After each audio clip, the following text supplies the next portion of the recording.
Perintah Kaisar Naga. Bab 406-410. Bab 406. Meminta maaf atau mati, kamu memilih. Donnie Wu menatap Dev dengan wajah muram, dan tidak ada yang berani mengatakan sepatah kata pun di depannya. Dev adalah yang pertama.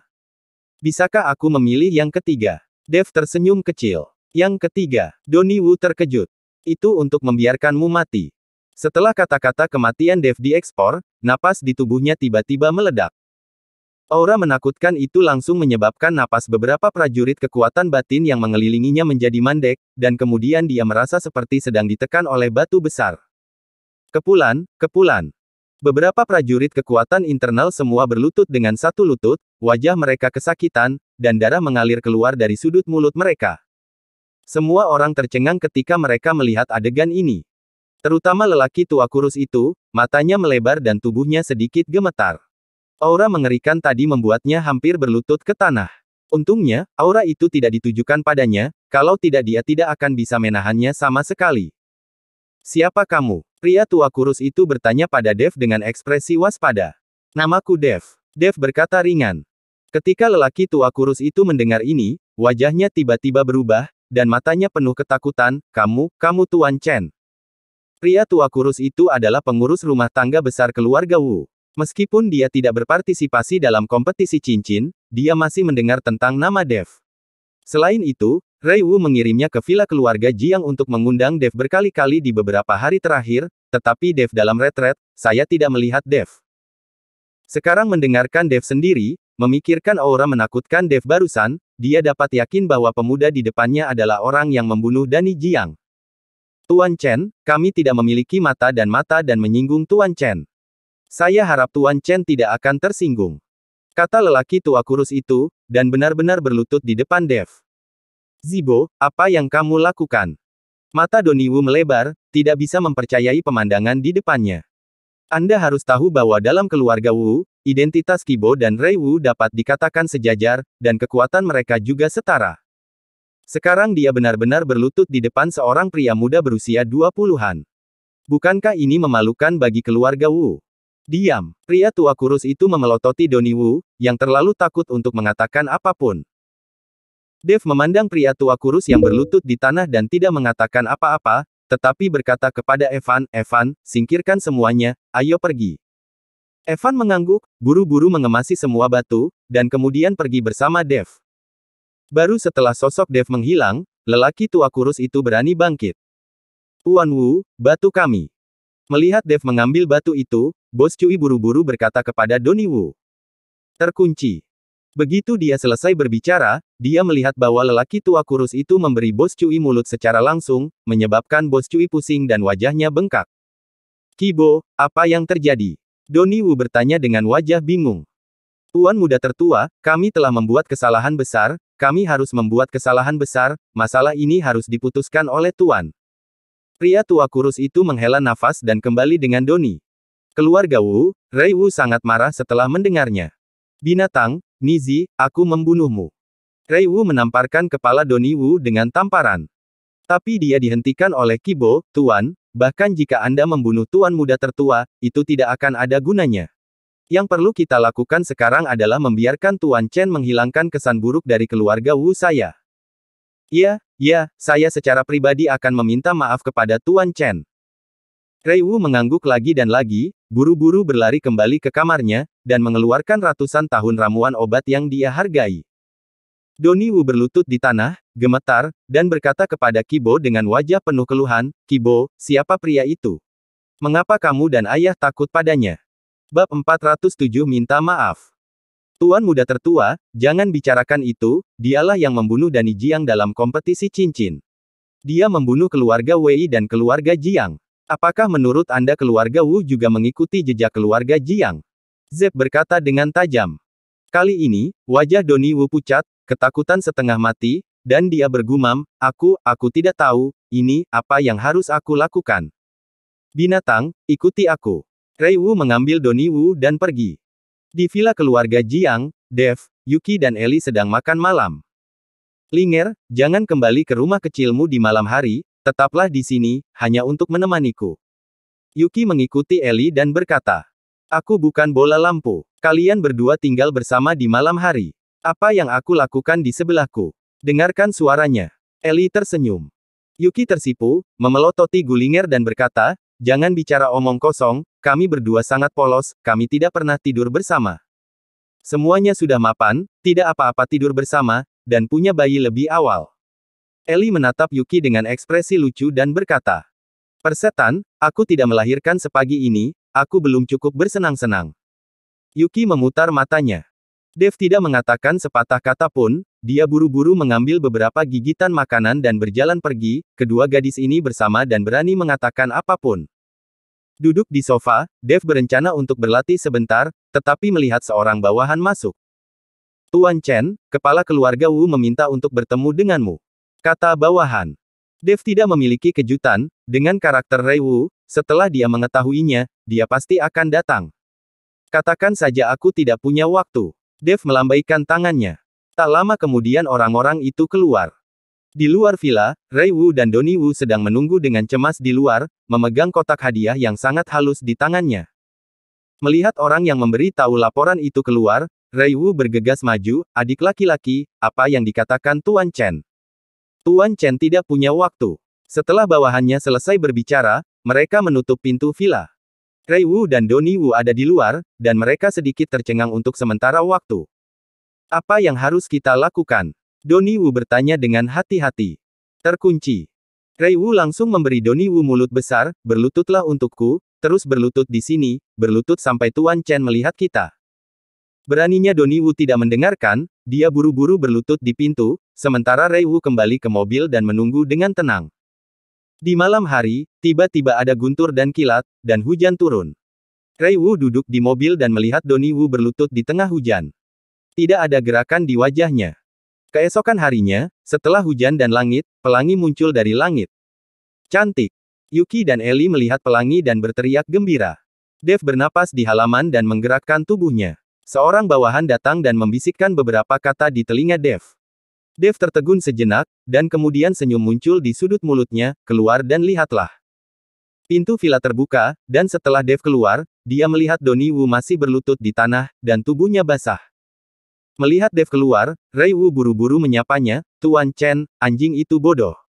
Menyinggung Tuan Chen adalah kejahatan yang pantas dihukum mati. Saya harap Tuan Chen dapat menyelamatkan nyawa anjing itu. Rei Wu berkata, dan buru-buru menyerahkan kotak hadiah. Dev tidak perlu melihatnya, dia bisa merasakan fluktuasi energi spiritual di dalamnya, dan tahu apa itu. Patriark Wu bersikap sopan, itu hanya kesalahpahaman kecil, kamu tidak harus begitu sopan, bawa Tuan Muda Ling kembali, dan kamu tidak akan masuk angin. Dev tertawa, mengambil hadiah itu dan menyerahkannya kepada bawahannya. Melihat Dev mengatakan ini, Rei Wu sangat gembira dan mengangguk lagi dan lagi, oke, terima kasih Tuan Chen atas kemurahan hati Anda, saya akan mengadakan perjamuan di rumah sederhana pada siang hari, saya harap Tuan Chen dapat menghargainya. Bab 408 Saya akan menemukan jalan. Oke, aku akan ke sana pada siang hari. Dev mengangguk. Dev membutuhkan orang yang bijaksana seperti Rei Wu untuk melakukan sesuatu, jadi dia setuju untuk pergi ke keluarga Wu. Kalau begitu aku akan menunggu Tuan Chen di rumah. Rei Wu membawa Donnie Wu dan pergi, dan Donnie Wu hampir pingsan saat ini. Tak lama setelah Rei Wu pergi, Yansen dan Fata datang, melihat mata keduanya, sudut mulut Dev sedikit terangkat, jelas keduanya tertarik satu sama lain.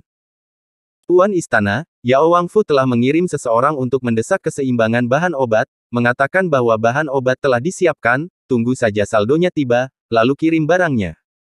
Chi Feng berbisik kepada Dev. Yah, saya akan mencoba yang terbaik untuk mempersiapkan. Anda menjual semua properti keluarga Jiang dengan harga murah, mengembalikan dana, menjaga villa ini, dan melihat berapa banyak uang yang bisa Anda dapatkan bersama. Dev sedikit mengernyit. Dalam waktu singkat, agak sulit bagi Dev untuk mengumpulkan miliaran dolar. Dia tidak punya bisnis sekarang, jadi dia hanya menjual beberapa Xiao Huandan. Sekarang volume penjualan Xiao Huandan tidak terlalu besar, dan Dev tidak punya bisnis selama ini, tidak ada waktu untuk memperbaiki pil pengembalian kecil.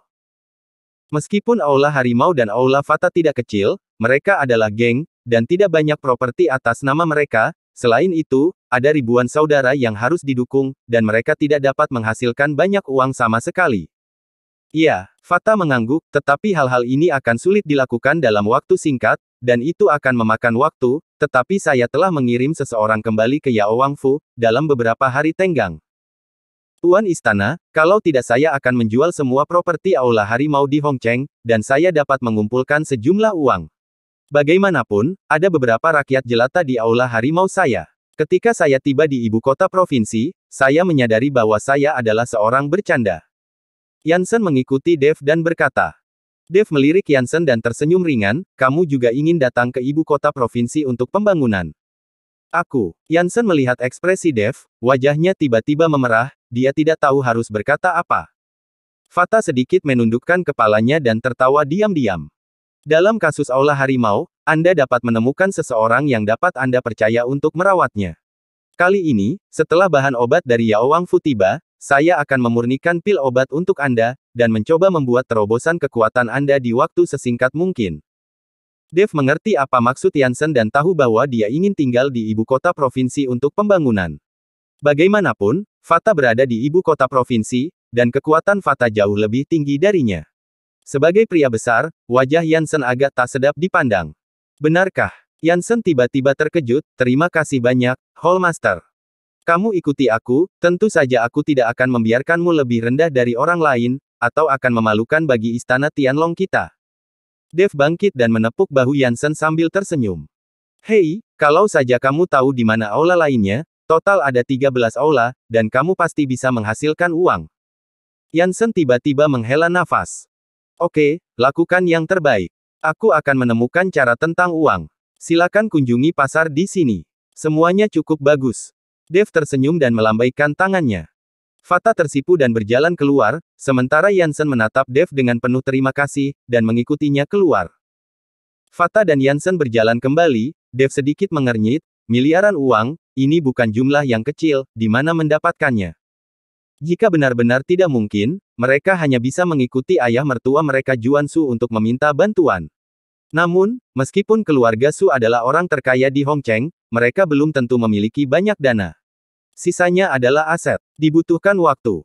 Pada siang hari, Rei Wu mengirim mobil untuk menjemput Dev, dan itu adalah Donnie Wu.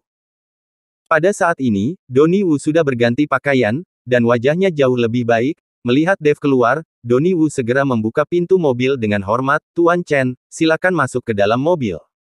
Bab 409 Kerjasama. Dev mengangguk dan duduk di mobil, sementara Donnie Wu mengemudi dengan hati-hati menuju keluarga Wu. Temperamen Donnie Wu sombong dan mendominasi, tetapi dalam menghadapi kekuatan absolut, dia hanya bisa melayani dengan hormat, bahkan ayahnya sopan kepada Dev, bagaimana dia bisa berani tidak sopan. Ketika mobil melaju di jalan, telepon Donnie Wu berdering, tetapi dia tidak berani menjawabnya, tetapi diam-diam melirik Dev. Dev tersenyum tak berdaya, jawab saja panggilannya, aku bukan iblis. Ketika Dev mengatakan ini, Donnie Wu menjawab telepon. Tuan Wu, Bos Feng telah tiba di pelabuhan, batu-batu kasar sudah mulai dimuat ke dalam truk, dan mereka bisa datang kepada kita di sore hari. Kata orang di telepon. Oke, aku mengerti. Donnie Wu berkata bahwa dia akan menutup telepon, tetapi pihak lain segera berkata, Tuan Wu, lalu Bos Feng mengatakan bahwa kumpulan batu kasar ini adalah batu Hengshan, dan meminta Anda untuk menyiapkan lebih banyak uang. Batu Hengshan. Donnie Wu tertegun sejenak, dan kemudian ada sedikit kegembiraan di wajahnya, tidak masalah, biarkan dia mengangkut semua batu kasar, jangan membaginya dengan orang lain. Setelah menutup telepon, wajah Donnie Wu masih penuh kegembiraan. Melihat ekspresi bersemangat Donnie Wu, Dev merasa sedikit penasaran, jadi dia bertanya, apa batu Hengshan ini? Oh, Tuan Chen tidak tahu, batu Hengshan ini adalah batu kasar yang diproduksi di Gunung Hengshan, karena tingkat pengiriman batu kasar jenis ini tinggi, dan sebagian besar permata berharga seperti hijau kekaisaran dan merah api merah, terbuat dari jenis batu Hengshan, sehingga harga batu asli akan lebih tinggi, tetapi jika Anda bisa mendapatkan batu jenis ini di tangan Anda, jika Anda beruntung, bahkan jika Anda membukanya sendiri, Anda dapat membuat banyak uang. Donnie dengan bersemangat mengikuti perkenalan Dev. Dapat dilihat bahwa Donnie masih melakukan penelitian tentang batu kasar, dan dia bukan anak yang tidak berguna. Jika itu dapat meningkatkan tingkat pengiriman batu kasar, yaitu, jika 100% permata dapat diproduksi, berapa banyak uang yang dapat dihasilkan benda ini? Dev tiba-tiba menjadi tertarik pada batu judi, dia sepertinya melihat cara menghasilkan uang. Bagaimana mungkin seseorang dapat membuka permata 100%, jika ini, kata Donnie Wu, tiba-tiba terpana, dan kemudian menatap Dev melalui kaca spion dengan heran, karena dia tiba-tiba memikirkan apa yang terjadi kemarin. Dev hanya secara acak mengambil 10 keping dari batu sisa, dan bahkan 5 keping ditemukan dengan permata, meskipun 5 keping yang tersisa tidak dibuka. Donnie Wu juga sepertinya memahami sesuatu. Tuan Chen, jika Anda bisa mendapatkan permata 100%, maka bisnis ini akan menjadi untung besar. Tidak berlebihan untuk menjadi orang terkaya di negara ini. Donnie Wu berkata dengan penuh semangat. Ini cara yang bagus untuk menghasilkan uang. Dev mengangguk. Chen, Tuan Chen, jika Anda tahu cara memilih batu kasar, maka kita dapat bekerja sama. Saya dapat memberi Anda 50% saham. Tidak, 80%. Saya hanya perlu 50%. 20 saham akan dilakukan. Tuan Chen hanya perlu datang ke tempat kasar dan memeriksa barangnya. Jantung Donnie Wu berdebar kencang, jika dia bisa memilih 100% dari batu kasar yang mengandung batu mulia, bahkan jika itu adalah 20% dari sahamnya, bukankah dia akan menghasilkan banyak uang? Pilih beberapa batu kasar yang bagus dan buat sendiri, lalu ambil beberapa barang rongsokan untuk dijual di toko batu judi, dan biarkan para penjudi batu itu berjudi, dan Anda bisa menghasilkan uang lagi. Kamu sangat mempercayaiku. Dev tertawa. Percayalah, dengan tangan yang ditunjukkan Tuan Chen kemarin, seluruh dunia perjudian batu tidak dapat menemukan master dengan visi yang begitu unik. Donnie Wu mengangguk cepat. Yah, aku juga kekurangan uang, jadi aku akan bekerja sama denganmu. Dev mengangguk. Terima kasih Tuan Chen, terima kasih Tuan Chen. Donnie Wu sangat gembira di dalam hatinya, dan buru-buru berterima kasih padanya. Ketika Donnie Wu membawa Dev ke rumah Wu, Ray Wu sudah membawa seseorang untuk menunggu di pintu. Melihat Dev datang, Ray Wu secara pribadi melangkah maju untuk membantu Dev membuka pintu. Bab 410 sangat berbakat. Memasuki aula keluarga Wu, Dev menemukan bahwa Ray Wu sudah menyiapkan makan siang yang sangat kaya. Setelah Dev diundang ke kursi utama, yang lain berani duduk. Patriark Wu terlalu sopan, itu hanya makanan ringan, mengapa membuatnya begitu megah? Dev melihat ke meja makanan dan berkata dengan senyum tipis. Tuan Chen mengagumi wajahnya, beraninya aku mengabaikannya. Ray Wu berkata, dan bangkit dan menuangkan segelas anggur untuk Dev. Donnie, jika kamu tidak menghormati Tuan Chen, ikuti Tuan Chen untuk menebus kesalahan. Ray Wu berkata kepada Donnie Wu setelah menuangkan segelas anggur untuk Dev. Tidak perlu, tidak ada yang besar, kamu tidak perlu menebus kesalahan lagi dan lagi, itu membuatku terlihat seperti orang yang pelit. Dev melambaikan tangannya dan berkata. Iya. Wu Liu mengangguk lagi dan lagi, Tuan Chen tidak tahu apa-apa, saya pemberontak, saya tidak patuh sejak kecil, saya malas secara alami, dan tidak punya apa-apa, bakat untuk berlatih, tetapi saya tertarik pada beberapa batu pecah sepanjang hari. Setelah waktu ini, saya akan membiarkan dia menutup toko batu judi, dan dia tidak akan pernah menyentuh batu-batu besar itu untuk saya lagi. Ayah, aku tahu aku salah. Aku pasti akan mengubah sifat arogan dan dominanku di masa depan, tapi jangan biarkan aku menutup toko. Ketika Donnie Wu mendengar ini, dia langsung berkata dengan cemas. Diam untukku, kali ini berkat kemurahan hati Tuan Chen, atau kamu akan kehilangan nyawamu dan membuka toko batu judi yang menyebalkan. Di masa depan, tetaplah di rumah untukku, dan kamu tidak diizinkan pergi kemanapun. Ray Wu memelototi Donnie Wu dengan marah dan menegur dengan keras. Ayah, tokoku tidak bisa ditutup. Kenapa tidak bisa ditutup? Ray Wu meraung. Karena toko batu judi saya juga memiliki saham di Tuan Chen, dan sekarang Tuan Chen adalah bosnya, jadi saya tidak bisa menutupnya. Donnie Wu tiba-tiba teringat masalah memberi Dev 80% saham, dan segera berkata kepada Ray Wu. Ray Wu tercengang, dan menatap Dev dengan wajah bingung. Dev mengangguk dan berkata, Donnie Wu benar, saya berencana untuk berinvestasi di toko batu judinya. Setiap orang memiliki aspirasi mereka sendiri, dan bakat mereka berbeda. Tidak semua orang cocok untuk seni bela diri. Saya pikir Donnie Wu adalah batu judi. Dalam hal ini, dia sangat berbakat. Dalam hal ini, maka saya dapat yakin. Dengan Tuan Chen yang bertanggung jawab, saya percaya bahwa anjing itu juga dapat melakukan bisnis dengan jujur. Ray Wu tidak pernah berpikir bahwa Dev akan memulai bisnis dengan Donnie Wu, tetapi dengan cara ini, hubungan antara Dev dan keluarga Wu selangkah lebih dekat. Perjamuan dimulai, dan orang-orang terus memanggang Dev, tetapi Dev menolak untuk datang. Namun, selama perjamuan, Rui Wu tampaknya memiliki sesuatu dalam pikirannya, dan terus melihat keluar pintu dengan ekspresi khawatir. Patriark Wu, jika kamu memiliki sesuatu untuk dilakukan, maka aku akan mengucapkan selamat tinggal dulu. Melihat penampilan Rui Wu, kata Dev. Tidak, Tuan Chen, jangan salah paham. Rui Wu melihat bahwa Dev salah paham, dan buru-buru menjelaskan, saya memiliki seorang putra yang telah berlatih seni bela diri di luar. Pria itu memberikan beberapa petunjuk, tetapi orang ini bahkan tidak datang. Rui Wu berkata dengan ekspresi marah di wajahnya. Berlatih seni bela diri di luar negeri. Dengan keterampilan master keluarga Wu, apakah Anda masih perlu mengirim putra Anda keluar? Dev merasa sedikit terkejut. Bagaimana mengatakannya, Rui Wu juga master kekuatan internal, seseorang yang dapat diperingkatkan di ibu kota provinsi, dan bahkan menggunakan putranya untuk berlatih di luar. Rui Wu tersenyum pahit, Tuan Chen tidak tahu apa-apa, sejauh yang saya mampu, saya masih dapat mengambil tindakan di ibu kota provinsi, tetapi ketika saya meninggalkan Jiangbei, tidak ada apa-apa. Anda harus tahu bahwa ada banyak tuan, di dunia seni bela diri. Apa itu Master of Internal Strength? Mungkinkah masih ada tuan di atasmu? Dev sedikit terkejut.